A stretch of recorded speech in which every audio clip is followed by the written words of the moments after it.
Communities should be at the forefront around supporting them. They want to be, and if you find the right process, you can engage them to be at the forefront of that and work in partnership.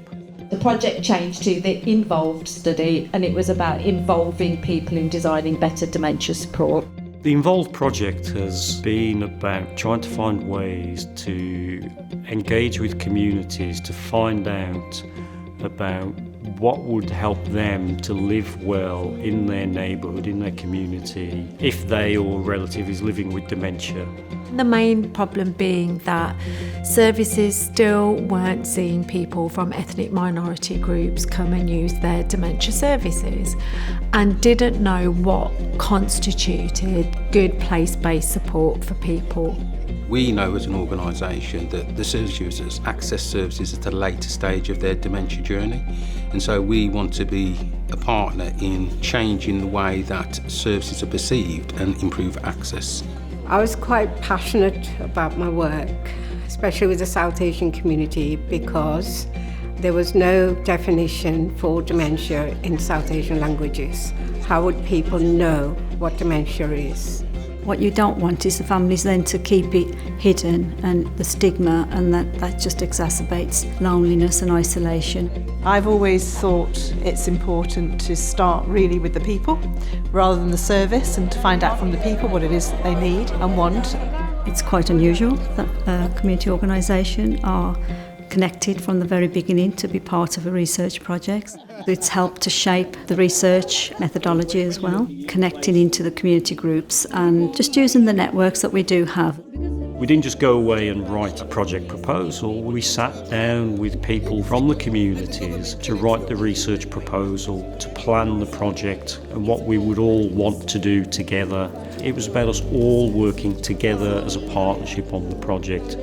I've actually been involved in it from the start, from its inception, so we've had full involvement as an organisation. And it feels like, for the first time for me, that I am sitting in partnership with those people, and we have that shared decision-making process. They have been at every meeting. They've been involved in all the data collection. They are shaping what happens next. We could have gone around community venues, leaving flyers, say, participate in our fabulous project, but I'm fairly sure that an awful lot of people would have seen that and not felt like they could engage. Community organisations that are already in those communities, that are already trusted, became a gateway to help us then recruit people to come along to our workshops. It's all about relationships and it's all about trust. So once you've got a relationship and people know you and they trust you, they'll get involved. I loved my work because the community started to not just trust you, but we made relationships. We need something in the community so we don't go to hospital. We don't need to go to hospital. This is why I'm saying that if these workshops are happening, say diabetic the workshop ਚੱਲ ਰਹੀ ਹੈ, S corner 'ਚ ਚੱਲ ਰਹੀ ਹੈ, ਮੈਂ ਉਹ ਪੁੱਛ ਜਾਂਦੀ ਵੀ ਇੱਧਰ ਨੂੰ ਆਪਾਂ ਕਿੱਦਾਂ ਦੱਸੀਏ ਕਿ ਵੀ ਇੱਥੇ diabetic ਦੀ workshop ਚੱਲ ਰਹੀ ਹੈ. The starting point with this was to work directly with community leaders who are familiar with the community groups that are coming in to take part in these activities. So the session will be looking at that, and there's opportunity to add to it and so on and so forth. Research can be daunting for people when you call it research. Not everybody's familiar with what the word dementia is as well, so we wanted to keep it really light and engaging and fun, and something that people could take part in a really interactive and creative way.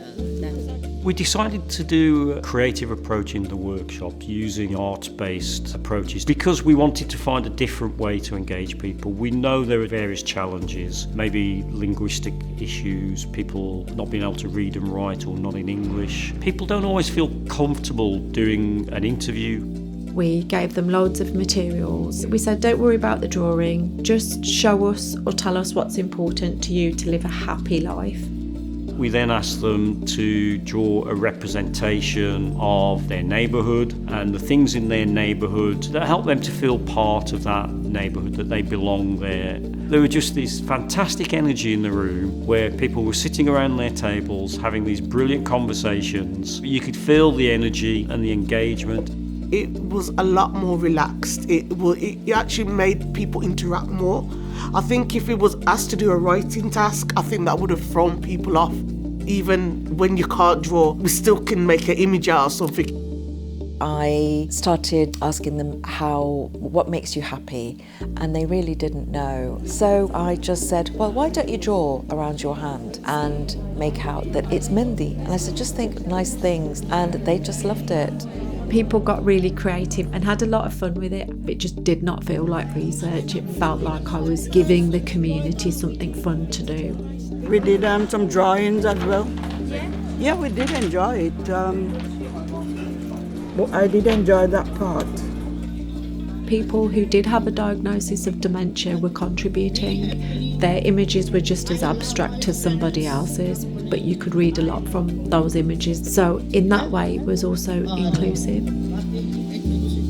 We started to see people drawing their families, putting pictures of food, travel, because back home was an important part of who they are, greenery, being close to open nature, having a secure home. And some people naturally started to draw roads, the ideal happy world of leaving their house, safely walking to the local supermarket, having a library there, a place where they could socially get together. There may have been a drawing of a park, but as you spoke to them about that, maybe the park was there, but they had issues about safety.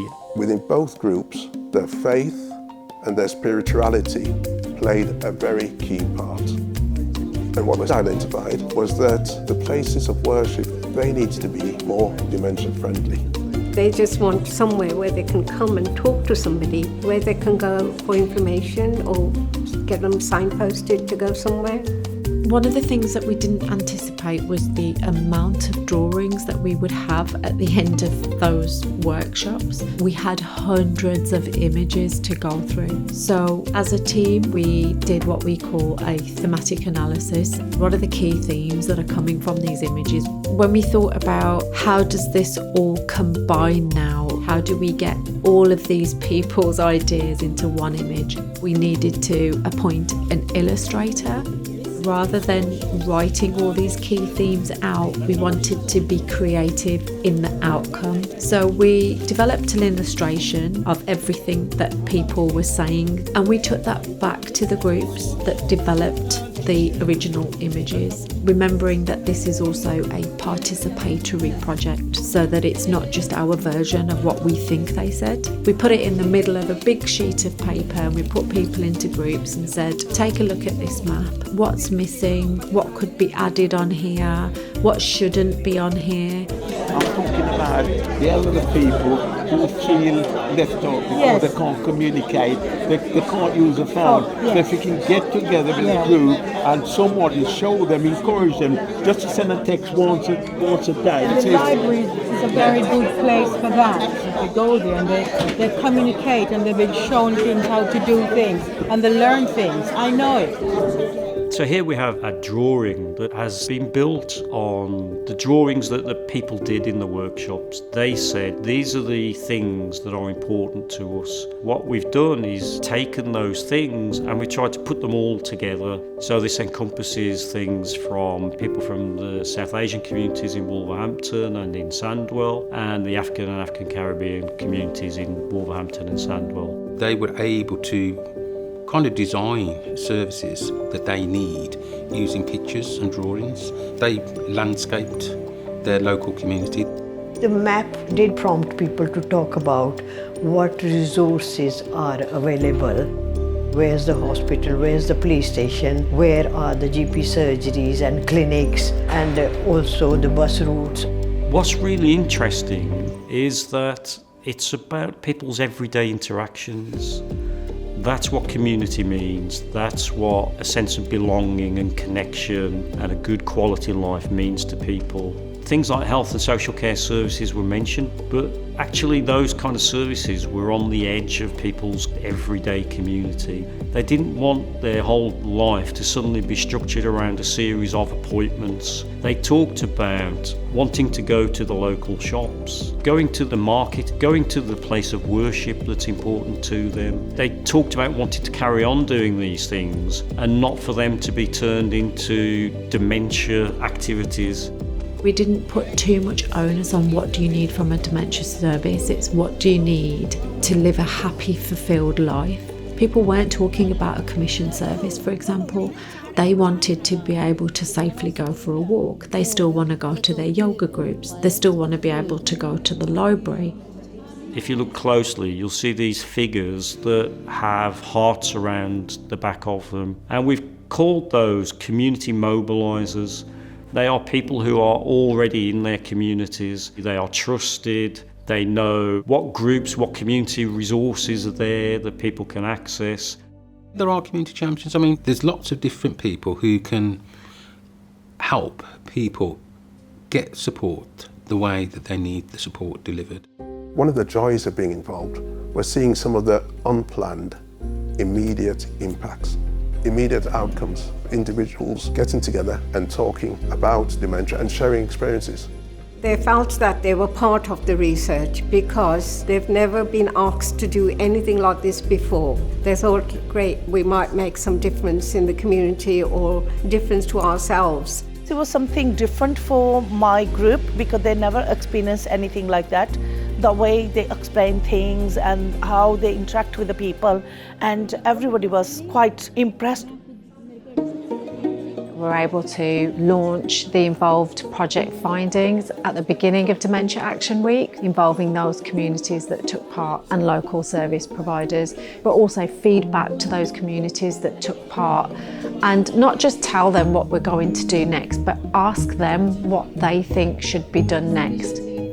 My reactions right now are just completely overwhelmed, really, with the sense of connection and community that we've found through this project. The way community groups have come together to share their wisdom and their energy. It was really interesting to see the use of creativity and creative tools to help give that level playing field so everyone could participate. As we go forward, it's really important to keep this in mind, the process where any work we do in the university should be informed by those from the community. If you ask people, are you difficult to engage? They just look at you with puzzlement and say, what are you on about? The point is, you have to find the right way to connect with their community. We're not hard to reach. Services are inaccessible. We are the most visible group, and that narrative needs to change. They are saying, no, it's services that are hard to engage, services that are difficult to access, and that's the different mindset. The way that services are developed and designed in the future, they have to be appropriate to the community, so they have to be culturally appropriate. Dementia care is just care in the community, social support care, so it's non-clinical. That aspect of support is maybe not as highly valued as clinical support.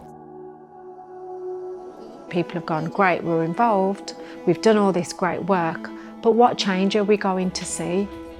It's our job now as academics to translate that to policymakers and take it to the places where they start to implement the conversations that we've been having within services, but also the way that services are commissioned.